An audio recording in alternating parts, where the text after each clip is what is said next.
अस्सलाम वालेकुम बिस्मिल्लाहिर्रहमानिर्रहीम। उम्मीद है तमाम आप खैरियत से होंगे। आज हम बात करेंगे एक ऐसे इशू के ऊपर जो बहुत कॉमन इशू है। हर दूसरा शख्स जो डिजिटल मार्केटिंग कर रहा है या इस तरह के एड्स रन करता है, कोई ना कोई अपने बिजनेस को प्रमोट करता है, एक इशू उसको बहुत फेस करना पड़ता है कि वो अपनी रैंकिंग को किस तरह इंक्रीज़ करें।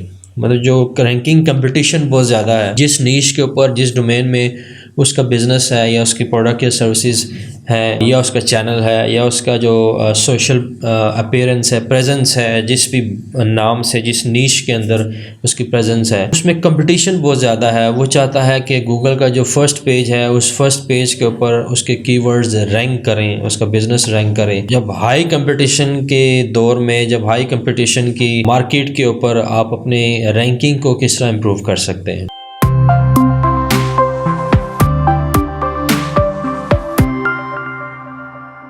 तो इसके लिए 3 टिप्स जो है वो मैं आपको दूंगा आज इस वीडियो के अंदर कि इनको आप यूज़ करके आप अपनी रैंकिंग को इंक्रीज़ कर सकते हैं। नंबर 1 ये है कि add your heading text don't SEO the same way. आपका जो हेडिंग टेक्स्ट है जो उसको आपने थोड़ा सा चेंज करना है, उसको आपने थोड़ी सी लॉन्ग टेल जो है ना वो आपने कीवर्ड्स यूज़ करने हैं। आपने मोर स्पेसिफिक नहीं होना। फॉर एग्जांपल मैं एक एग्जांपल दूं, अगर आपकी कोई कंपनी है इनएक्सपेंसिव एडवेंचर स्पोर्ट्स के नाम से, वो ऐसे एडवेंचर स्पोर्ट्स जो है वो लॉन्च करती है या ऑर्गेनाइज करती है जो लेस एक्सपेंसिव होते हैं, तो अगर वो अपने बिजनेस को रैंक करना चाहती है तो वो किस कीवर्ड पे रैंक करे, उसको ऑप्टिमाइज करे किस कीवर्ड के ऊपर, और उसकी जो एसईओ है वो किन कीवर्ड्स के साथ करे।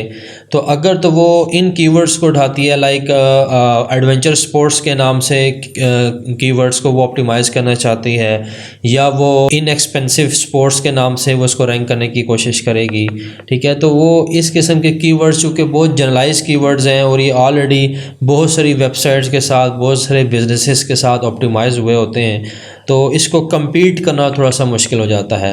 जब आपने इस कंपटीशन में जाना है और आप चाहते हैं कि आप ज़रा आपकी रैंकिंग हाई हो, तो आपने इन कीवर्ड्स को चूज़ नहीं करना, बल्कि अपनी टैगलाइन, अपनी जो हेडिंग है और उसके अंदर जो कीवर्ड्स आपने यूज़ करने हैं, उसकी एक तो लेंथ को थोड़ा सा इंक्रीज़ करना है और उसका वे थोड़ा सा आपने चेंज कर देना है। फॉर एग्जांपल इसी कंपनी ने अगर कोई ऐसा कीवर्ड ऑप्टिमाइज़ करना हो तो आप उसे कह सकते हैं, लाइक कीवर्ड चूज़ कर सकते हैं स्प्रिंग वेकेशंस ट्रिप, ठीक है ना, या उसमें कह सकते हैं कि स्प्रिंग वेकेशंस एडवेंचर ट्रिप, ठीक है।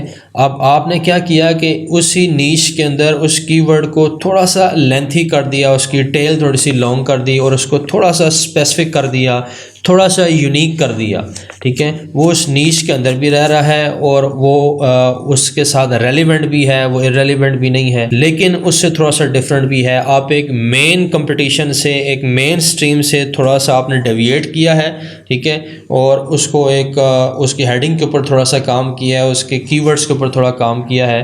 तो गूगल का जो ऑटो एल्गोरिदम है, जो उसका बैकएंड के ऊपर जो एल्गोरिदम है, वो आपके जो लॉन्ग टेल कीवर्ड्स होते हैं, जो उसकी एसईओ के ऊपर उसका जो रिएक्शन होता है, वो कन्वर्जन रेट को इंक्रीज़ करता है, क्योंकि उसके अंदर जिस कीवर्ड के अंदर कंपटीशन कम होता है उसका कन्वर्जन रेट जो है ना वो इंक्रीज़ हो जाता है। और दूसरी चीज़ ये है कि आपकी जो मार्केटिंग फ़नल है वो इससे शॉर्ट हो जाती है, क्योंकि आपने बहुत स्पेसिफिक कर दिया होता है उसको, ठीक है ना। एक होता है आप स्पेसिफिक करते हैं in terms of short length के, या इसको शॉर्ट फ्रेज रखते हैं, ठीक है ना।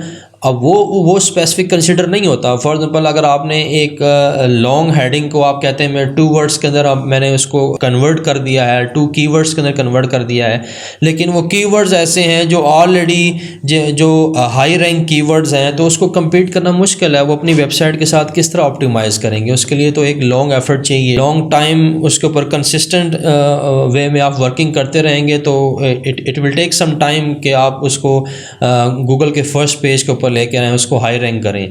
तो आप क्या करेंगे, तो आप उसको उसके जो कीवर्ड्स हैं उसको एक दूसरे वे में प्रेजेंट करेंगे और उसकी लेंथ को थोड़ा इंक्रीज़ करेंगे। लेंथ इंक्रीज करने से वो स्पेसिफिक हो जाएगा। आपने उसको स्प्रिंग कर दिया, जिसका मतलब है जिन लोगों ने स्प्रिंग में, स्प्रिंग हॉलीडेज़ में, स्प्रिंग वेकेशंस के अंदर कोई ट्रिप प्लान करना है, कोई एडवेंचर स्पोर्ट करनी है, तो जब वो स्प्रिंग हॉलीडेज़ या स्प्रिंग वेकेशंस के साथ सर्च करेंगे तो वो आपके कीवर्ड जो है वो फर्स्ट पेज पे आ जाएंगे, गूगल के फर्स्ट पेज पे पे आ जाएंगे वो उसकी रैंकिंग ऑटोमेटिकली हाई होना शुरू हो जाएगी। तो फर्स्ट टेक्निक तो ये है कि आप अपनी लॉन्ग टेल कीवर्ड्स जो है आप यूज़ करें और मेन जो हाई रैंक कीवर्ड्स हैं उससे थोड़ा सा डेविएट करेंगे आप, और लेकिन वो होगी उसी नीश के अंदर, आपने उसकी नीश से बाहर नहीं निकलना, वो रेलिवेंट होने चाहिए। दूसरी टेक्निक ये है कि don't rank in the same place. अगर आप समझते हैं कि आप ये सारी चीज़ें करने के बाद आपने उसकी जो कीवर्ड्स हैं वो भी थोड़े से डेविएट कर लिए हैं, उसकी लेंथ भी आपने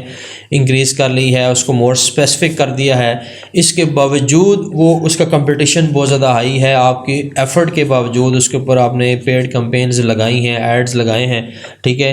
एक तो आप जब पेड ऐड लगाएंगे वो तो ऑब्वियसली वो उस पर फर्स्ट पे आ जाएगा, लेकिन मैं ऑर्गेनिक रैंकिंग की बात कर रहा हूँ।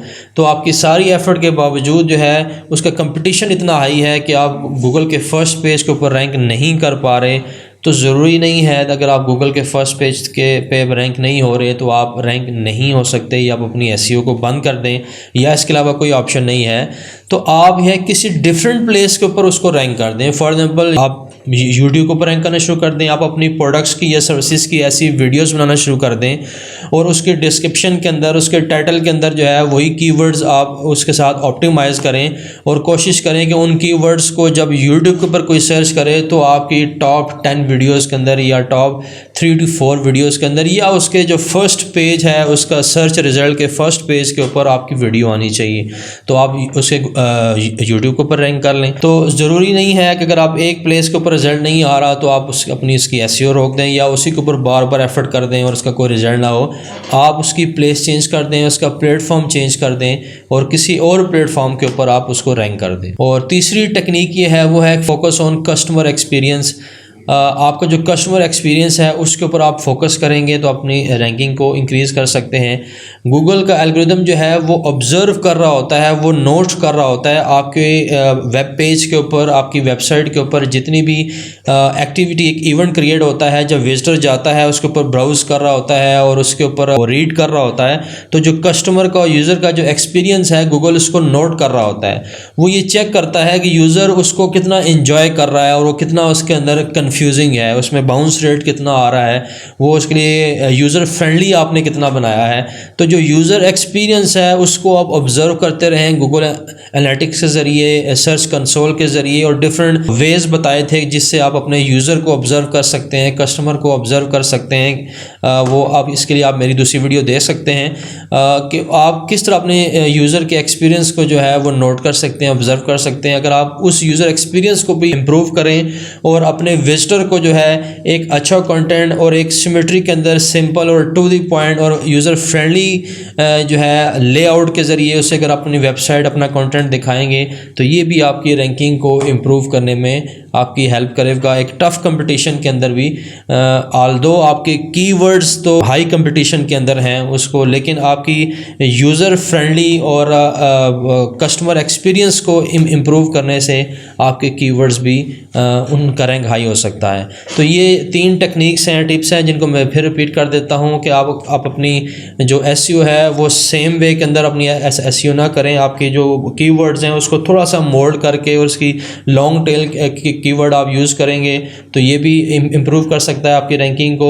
नंबर 2 जो है, अपना सेम प्लेस के ऊपर रैंक करने की ज़रूरत नहीं है। किसी एक प्लेटफॉर्म के ऊपर रिजल्ट अगर नहीं आ रहा, आप फर्स्ट पेज के ऊपर सर्च रिजल्ट में नहीं आ रहे तो आप उसका डिफरेंट प्लेटफॉर्म के ऊपर उसको रैंक करने की कोशिश करें और फर्स्ट पेज पे आने की कोशिश करें। और नंबर 3 ये है कि अपने कस्टमर एक्सपीरियंस को रिव्यू करते रहें, उसको इम्प्रूव करते रहें। तो ये 3 चीज़ें जब आप इनके ऊपर अमल करेंगे और इनको अप्लाई करेंगे अपने एड्स के अंदर, अपनी सोशल मीडिया प्रेजेंस के अंदर, तो इंशाल्लाह it will increase your ranking in Google and as well as in YouTube and in on any other channel. तो आज तक के लिए इतना ही। इंशाल्लाह नेक्स्ट वीडियो में दोबारा हाजिर होंगे एक नई वीडियो, एक नए कंटेंट के साथ, एक नए टॉपिक के साथ और एक नए इशू के साथ और एक नई टेक्निक के साथ। तब तक के लिए अल्लाह हाफिज़।